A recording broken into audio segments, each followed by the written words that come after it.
from committee members, and I will defer first to Senator Tester, who I believe is joining us remotely. I am, and I want to thank you, Madam Chair, for your courtesy, and I want to thank you and Ranking Member Lummis for holding this meeting, and I want to thank the panelists for their testimony. As Senator Lummis said in her opening statement, I think I concur with, from a Montana perspective, this isn't something we're hearing about the way you are in Minnesota or in Michigan.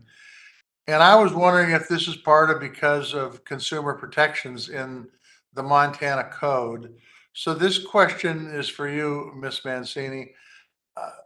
Are there appropriate protections state can make to make sure that the market works without a bunch of folks who should have a special place in hell? Thank you for the question, Senator Tester. There are state laws that can be effective, and of course, there also could be federal legislation that would help to rein in these abusive practices, that you allude to. Certain states, to date, some states have treated these transactions like a mortgage loan and required foreclosure. Those include Florida, Oklahoma, and California. There are a few other states that sometimes require foreclosure if the consumer has paid more than a certain amount already, and that includes Ohio, Indiana, Illinois, Maryland, Maine, and Texas. And there are some other protections that can be meaningful. Requiring recordation of contracts can be very helpful. Iowa, Maryland, and Washington require the contracts to be recorded. Of course, you have to have sufficient remedies so that the companies will comply, because there's widespread non-compliance even in states that do have a recording requirement. Other important protections are things like limiting or prohibiting other liens on the property, because sometimes buyers in a contract for deed don't know that there's a higher priority mortgage or tax lien and that could foreclose at any time. So it's much better if if it's not permissible to have higher priority liens there. And then there are some habitability requirements, actually requiring the property to meet a livable standard of habitability is also a very important protection that exists in Virginia and in some local city ordinances. Appreciate that answer. One of the things we are seeing in Montana that I think is similar is bad actors buying up manufactured housing communities, and then once they buy them, they jack up the lot rent because they can. And now these are folks that own their own manufactured home, but they don't own the land that lies underneath them, so they're stuck. I know that Montana isn't the only state where this is a problem, with purchase of mobile home communities that in fact hurt the elderly, hardworking families.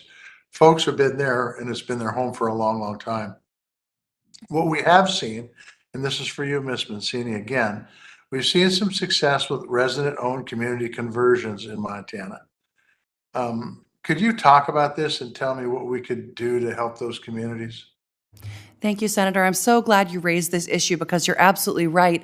Buyers in a land contract are in an even more precarious position when they are buying the manufactured home, but they are renting the land underneath, which happens quite a bit all around the country.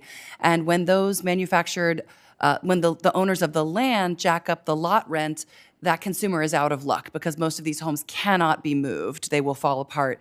So the rights to actually purchase the manufactured home community is an extremely important protection, the opportunity to have resident-owned communities. And I believe there have been some good state law reforms around the country. There's also the Price Act that helps to fund that process for resident-owned communities as an affordable housing measure. So I think that's a very important step, and more could be done there.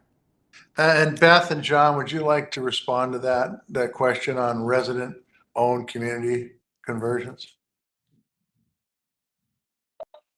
You don't have to if you don't want to. Thank you, Senator Tester. I am aware that in Minnesota, the Attorney General's office is working on stronger protections for purchasers of manufactured housing. In the community in which I live, a housing tract was sold to a new owner who then tried to put in rent increases on the land, but the Attorney General's office stepped in and prevented that, and is now working on a set of laws that would allow for owner purchasing of the land and greater protection for the residents. Thank you. John, do you have anything to add? Yes, just briefly, all I would say about it is I would point out the fact that not owning the land subjects families to a range of higher costs, higher fees, higher interest rates by virtue of being subject to chattel loans as opposed to being able to finance these as typical home purchases. It limits the options that are available. So again, by virtue of having the opportunity to purchase the land, owning that land is the fundamental difference between being able to finance a manufactured home as a site-built property. So there are important protections to provide. Thank you for the hearing, Madam Chair, and I yield back. Thank you, Senator